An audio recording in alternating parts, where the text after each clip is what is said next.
Y en la Unión Patriótica de Cuba mantenemos nuestra postura, nuestra posición de que el acercamiento puede ayudar mucho.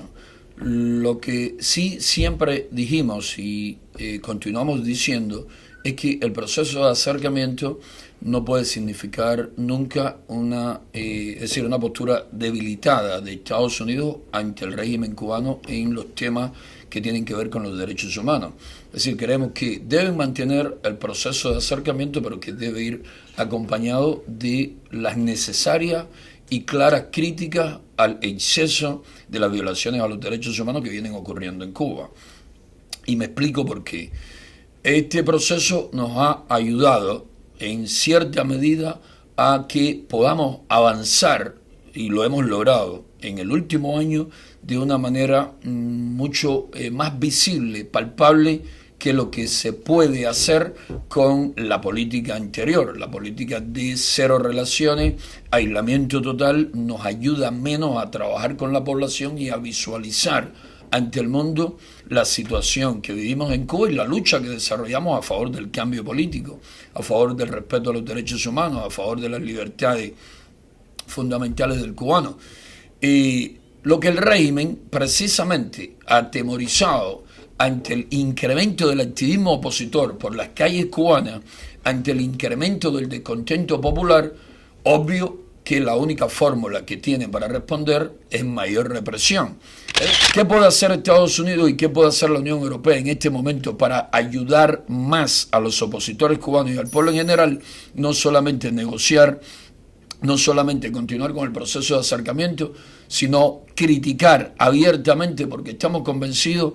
de la importancia que tiene para nuestra lucha y de cómo reacciona el régimen a las críticas directas. Es decir, el temor de Estados Unidos a la Unión Europea a que si les criticamos abiertamente se acaba el proceso de diálogo, quizá sea lógico, pero si tuviesen que escoger entre continuar el proceso de diálogo y que ello implique que tienen que callar ante los desmanes de la dictadura y criticar los desmanes de la dictadura y que fracasa el proceso de diálogo con el régimen, yo preferiría, como cubano y el pueblo cubano, preferiría que se rompa el diálogo, pero que no se le dé la ventaja al régimen de que esté aumentando diariamente la represión y nadie le señale, nadie le condene. Bueno, en la Unión Patriótica de Cuba estamos seguros que por lo menos hemos ganado mucho más pueblo que el que teníamos antes de este proceso. Y le voy a explicar por qué. Durante años, muchísimos cubanos, recordemos que el cubano no es un panameño, no es un costarricense, no es un chileno que tiene información, que tiene internet, que puede ver cuantos canales de televisión o leer cuanta prensa quiera. El cubano de dentro, el cubano de a pie, es un ser humano que desde que despierta en la mañana está luchando por su inmediata subsistencia. No sabe ni qué está pasando en el mundo, solo puede enterarse de lo que pasan por Telesur o por Cubavisión. Y como sabe que Telesur y Cubavisión mienten tantas veces y tergiversan tanto la realidad, ni eso ven, prefieren estar al margen de su realidad y de la del mundo que estar viendo u oyendo esos medios. Entonces, ese ser humano que tan difícil le resulta saber qué pasa en su país y qué pasa en el mundo, es fácil de manipular por el régimen. Y durante décadas el régimen le dijo que la responsabilidad principal del hambre, de las necesidades, de la miseria en Cuba, era de lo que ellos llaman bloqueo y que es una especie de caricatura de embargo que en la práctica ni siquiera funciona. Es decir, no hay tales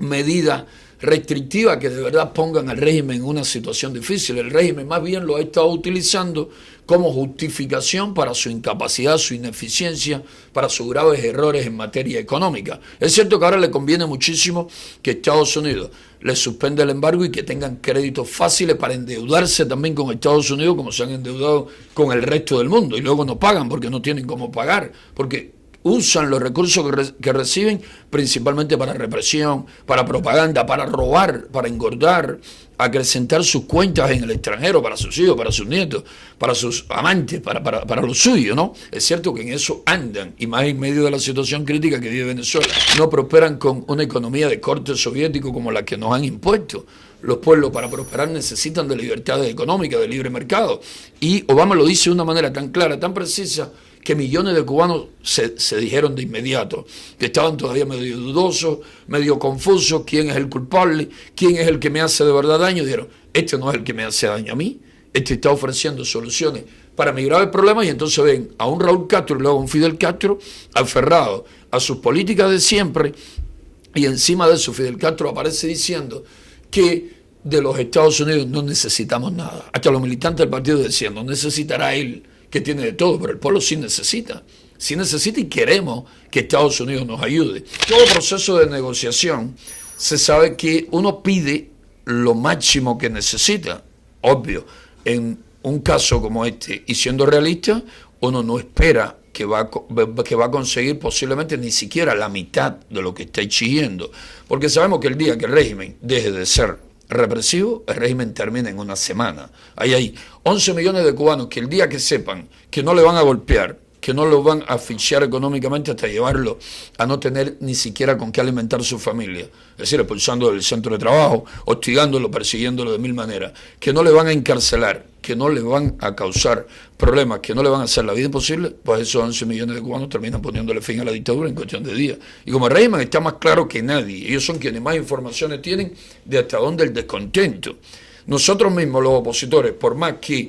indaguemos, encuestemos, averigüemos, no tenemos toda la información que tiene el régimen, que tiene mecanismos de acopiar, de buscar cuál es el verdadero sentir de la población diariamente, y los reportes que le llegan es de que la gente no le soportan, de que la gente donde quiera, en la mesa del dominó, en la casa, en la esquina, en la cola, en la guagua, en el tren, es el día entero criticando, diciendo esto no funciona, esto anda muy mal. Por lo tanto, lo que se espera de esta huelga es que si se tocan conciencias en el exterior y crece el apoyo, la solidaridad exterior hacia los huelguistas, el régimen va a terminar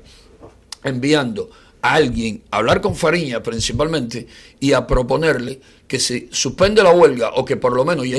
están dando muestras de que han disminuido la represión, y que se suspende la huelga, pues ellos se comprometen a evitar ciertas y determinadas acciones represivas que están ocurriendo en estos momentos. ¿Qué tiempo va a durar su compromiso? Eso va a depender del aumento del activismo. Cuando ellos vean de inmediato que al disminuir las golpizas, que al disminuir la represión, el activismo se sigue desarrollando